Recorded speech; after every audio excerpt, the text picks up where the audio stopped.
ಆಡಳಿತ ವರ್ಗಕ್ಕೆ ಒಂದು ಎಚ್ಚರಿಕೆ ಗಂಟೆ ಆಗಿರುತ್ತದೆ. ಇನ್ನೇನಾದ್ರೂ ಚಿಕ್ಕನಾಯಕನಹಳ್ಳಿ ತಾಲೂಕನ್ನ ನೀರಾವರಿ ವಂಚಿತ ತಾಲೂಕು ಮಾಡಕ್ಕೆ ಯೋಚನೆಗಳು ನೀವು ತಲೆಯಲ್ಲಿದ್ರೆ ಇವತ್ತೇ ಕೈ ಬಿಡ್ಬೇಕು. ಅದನ್ನ ಏನಾದ್ರೂ ಮುಂದಿನ ದಿನಗಳಲ್ಲಿ ಇಲ್ಲಿನ ತನಕ ಅಸಡ್ಡೆ ಮಾಡೋ ರೀತಿ ಏನಾದ್ರು ಈ ರಾಜಕಾರಣಿಗಳು ಆಗಿರ್ಬೋದು, ಅಧಿಕಾರಿಗಳು ಆಗಿರ್ಬೋದು, ಏನಾದ್ರು ಅಸಡ್ಡೆ ಮಾಡಿದ್ರೆ ಮುಂದಿನ ದಿನಗಳಲ್ಲಿ ಇವ್ರಿಗೆ ತಕ್ಕ ಪಾಠ ಕಲಿಸೋದನ್ನ ಈ ಹೇಮಾವತಿ ಮಹಿಳಾ ಸಮಿತಿ ಮಾಡಕ್ಕೆ ಇಷ್ಟಪಡುತ್ತೆ. ಒಂದು ವೇಳೆ ಇನ್ನು 5 ದಿನ ಅನಿಶ್ಚಿತವಾಗಿ ಇರ್ತದೆ. ಎಲ್ಲರೂ ಕೂಡ 5 ದಿನ ಬಂದು ಸಹಕರಿಸಬೇಕು.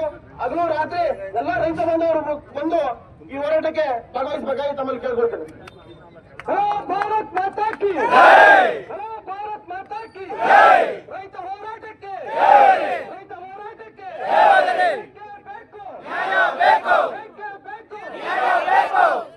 ಆತ್ಮೀಯ ನಮ್ಮೆಲ್ಲ ಚಿಕ್ಕನಾಯಕನಿಗೆ ರೈತ ಬಾಂಧವರೇ, ನಮಗೆಲ್ಲರಿಗೂ ತಿಳಿದಿದೆ ಕಳೆದ 18 ವರ್ಷದಿಂದ ಮಾಡಿದ್ದೇ ಹೋರಾಟ ಮಾಡ್ತಾ ಬರ್ತಾ ಇದ್ದೇವೆ. ಅಂತಿಮವಾಗಿ